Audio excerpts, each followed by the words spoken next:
السلام علیکم میرے پیارے دوستو، welcome back to another video. تو گائز آج کی ویڈیو ہونے والی ہے بہت ہی انٹرسٹنگ، کیونکہ آج کی ویڈیو میں لینے آیا ہوں سر میاں کا انٹرویو، جو کہ ہمارے اسکول کنڈر گارڈن کے چیف ایگزیکٹو بھی ہیں اور پرائیویٹ اسکول ایسوسی ایشن نوشہرہ وٹا کے صدر ہیں۔ تو آج میں سر میاں سے بہت ہی مزے کے سوال جواب پوچھوں گا۔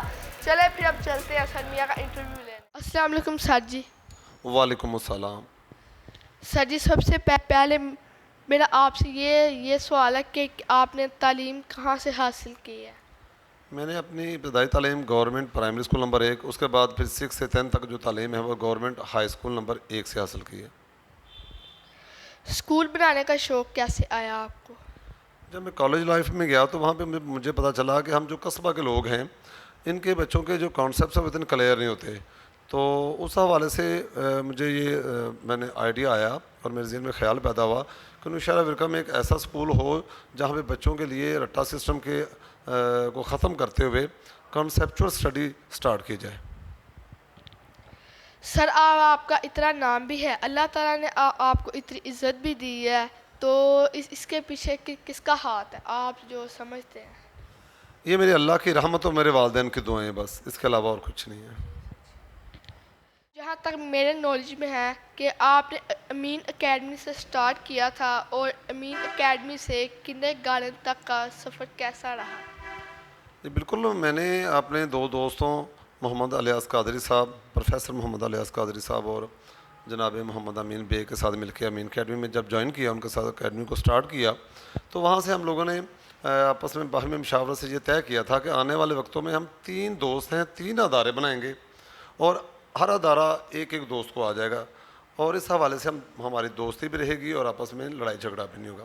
تو اس کے بعد پھر انشاءاللہ ہم نے جو محنت کی اور اللہ تعالیٰ کے فضل و کرم سے 3 ادارے بنے، اسلامیہ ڈگری کالج، کنڈر گارڈن، ڈیفڈل، 3 ہی دوست تھے اور 3 ہی ادارے ہم نے بنائے۔ سر جی، اپنی ڈیلی روٹین کے بارے میں بتائیں کہ آپ ٹائم کو کس طرح مینیج کر لیتے ہیں؟ ماشاءاللہ سے آپ کی اتنی برانچیز ہیں جن میں kindergarten Mian campus, kindergarten Fiza campus, kindergarten boys campus, EFA school Qutub campus, EFA school Mian campus, kindergarten Khan مسلمان کیمپس بھی شامل ہے۔ میں نا صبح فجر کے ٹائم اٹھتا ہوں، نماز کے بعد میں اپنے فریش ہو کے اسکول میں کسی بھی کیمپس میں موو کر جاتا ہوں، تو وہاں سارے معاملات دیکھ کے پھر دوسرے کیمپس میں، پھر تیسرے کیمپس میں۔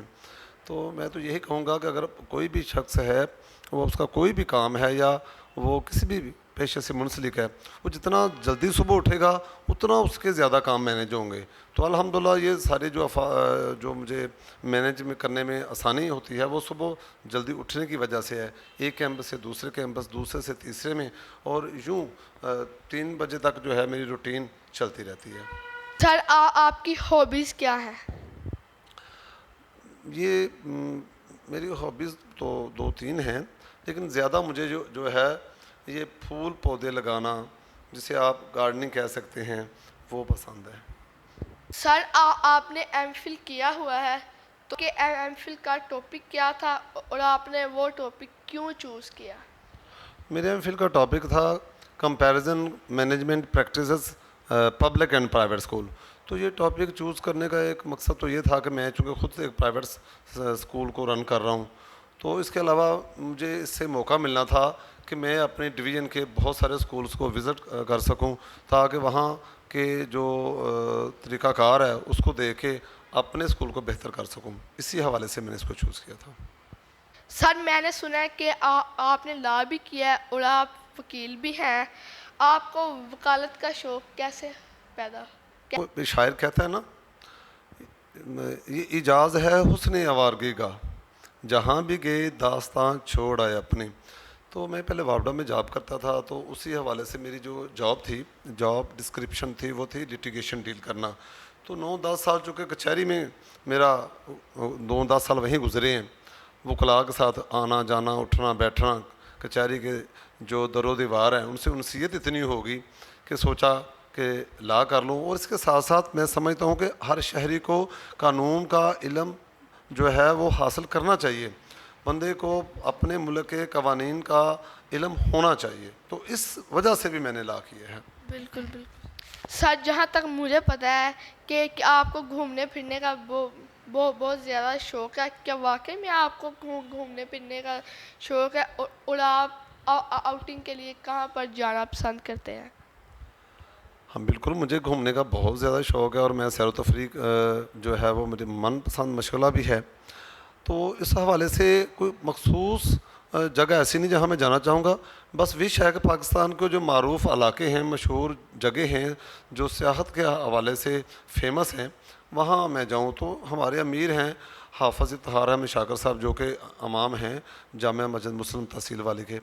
تو ان کی رہنمائی میں ہم نے پاکستان کے بہت سارے علاقے دیکھے ہیں. مزید جو رہ گئے ہیں تو وہ بھی دیکھنے کا شوق ہے. اور میں آپ کو یہ بتاتا چلوں کہ 2010 سے پہلے میں نے گجرانوالہ, شیخوپورہ, لاہور کے علاوہ کوئی بھی علاقہ نہیں دیکھا تھا.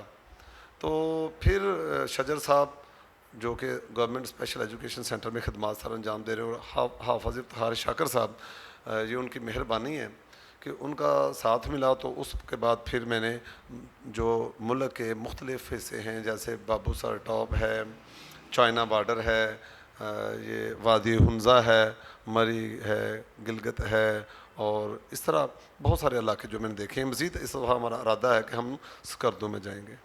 ہر اپنی زندگی کا کوئی دلچسپ واقعہ بتائیں.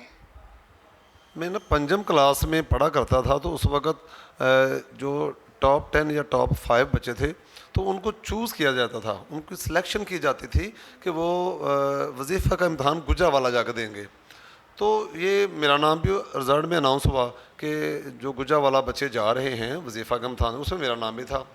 تو میرے محترم ہیں, بڑے پیارے ہیں, میرے محترم بڑے بھائی بھی ہیں, والدین کی جگہ پہ ہیں, سید اقبال حسین بخاری. تو انہوں نے یہ خوشخبری میرے والدین کو دی. اب میری والدہ اور والدہ ان پڑھ تھے. اب انہیں سمجھ نہیں آئی کہ یہ وظیفے کا امتحان میرے لیے اعزاز ہے. وہ سمجھے کوئی ایسا مسئلہ گڑبڑ ہو گئی ہے بچے سے, اور انہوں نے رونا شروع کر دیا. پھر انہوں نے تسلی دی, نہیں ماسی جی یہ بچے کا اعزاز ہے, اور وہاں جا کے اگر یہ وظیفے کا امتحان پاس کرے گا تو اسے سالانہ پیسے ملیں گے. تب جا کے میرے والدین بہت خوش ہوئے, اور یہ واقعہ مجھے ابھی تک نہیں بھولتا. سر اپنے بچوں کو بھی کیا آپ اسی فیلڈ میں لانا چاہتے ہیں؟ میں چونکہ ایک ٹیچر بھی ہوں تو میں بچوں کے حوالے سے ہمیشہ یہ سوچتا ہوں کہ جو بچے ہیں ان کی آپ رہنمائی کریں, بچوں کو وہ کرنے دیں جو وہ کرنا چاہتے ہیں یا جس کے حوالے سے ان کے اندر سکلز موجود ہیں. اگر کوئی ڈاکٹر بننا چاہتا ہے اور اس میں وہ سکل بھی موجود ہے, اس میں پوٹینشیل موجود ہے, اور وہ یہ کر سکتا ہے, تو اسے وہ راستہ ہی چوز کرنے دیں. اگر کوئی ٹیچنگ فیلڈ کو پسند کرتا ہے تو اسے ٹیچنگ فیلڈ میں آنا چاہیے. تو اس حوالے سے میں اپنے بچوں کے حوالے سے ان پہ اپنی پسند اور اپنی مرضی مسلط نہیں کروں گا, وہ خود سے اپنے راستے چوز کریں گے. میں ایک رہنما ہوں, اور میں رہنمائی اور مختلف جو پیشنز ہیں, پروفیشنز ہیں, ان کے حوالے سے میں ان کو گائیڈ کروں گا. آگے یہ ان کی مرضی ہے کہ وہ ٹیچنگ میں آنا چاہیں گے, وہ کسی دوسری فیلڈ میں جائیں گے, وہ مینجمنٹ میں جانا چاہتے ہیں, وہ گورنمنٹ سرونٹ میں جانا چاہتے ہیں. یہ ان کی اپنی پسند و ناپسند ہے, مرضی ہے. سر آپ اسٹوڈنٹس کو کیا میسیج دینا چاہتے ہیں؟ اسٹوڈنٹس کے حوالے سے ہمیشہ میرا یہ پیغام ہوتا ہے, یہ میسیج ہوتا ہے کہ بچوں کو رٹا سسٹم سے باہر آنا چاہیے. تو یہ اس وقت ہی یہ اس رٹا سسٹم سے باہر آ سکتے ہیں جب وہ اس چیز پہ فوکس کریں گے کہ انہوں نے نمبروں کی دوڑ میں شامل نہیں ہونا, بلکہ ایک اچھا طالب علم, کنسیپچول اسٹڈی کے ذریعے ایک اچھا طالب علم بننا ہے. اور وہ کوئی ایسی جو پازیٹیو ایکٹیویٹیز کے ساتھ ساتھ ایسی تھنکنگ, کریٹیوٹی ان میں وہ اپنے آپ میں لائیں, تاکہ وہ کل آنے والے وقتوں میں اچھے سائنسدان, اچھے ڈاکٹر اور اچھے انجینئر بن سکیں. نہ کہ وہ رٹا لگانے کی طرف آئیں اور اچھے مارکس کی دوڑ میں شامل ہوں. انہیں اچھے مارکس کی دوڑ میں شامل نہیں ہونا چاہیے, انہیں کنسیپچول اسٹڈی کی طرف اور ٹیکنیکل اسپیشلی جو بچے سمجھتے ہیں کہ وہ جو دوسری تعلیم میں آگے نہیں جا سکتے, تو وہ کم از کم ٹیکنیکل ایجوکیشن سیکھیں. بلکہ مجھے جو میرا مشورہ ہے بچوں کے لیے, انہیں میٹرک کے بعد, بلکہ میٹرک سے پہلے مڈل کے بعد جو ان کے ٹیچرز ہیں, جو پیرنٹس ہیں, وہ ان کی رہنمائی کریں اور وہ مڈل کے بعد اپنا راستہ چوز کریں. آیا کہ وہ ڈاکٹر بننے جا رہے ہیں, انجینئر بننے جا رہے ہیں, سائنسدان بننا چاہتے ہیں, یا کوئی جو وہ ہنر سیکھنا چاہ رہے ہیں. چلے گائز, ابھی میں نے سر میاں کا انٹرویو کر لیا ہے, تو آج کا انٹرویو بہت ہی دلچسپ ہوا ہے. چلے اسی کے ساتھ اپنا بہت سارا خیال رکھیے گا. اللہ حافظ.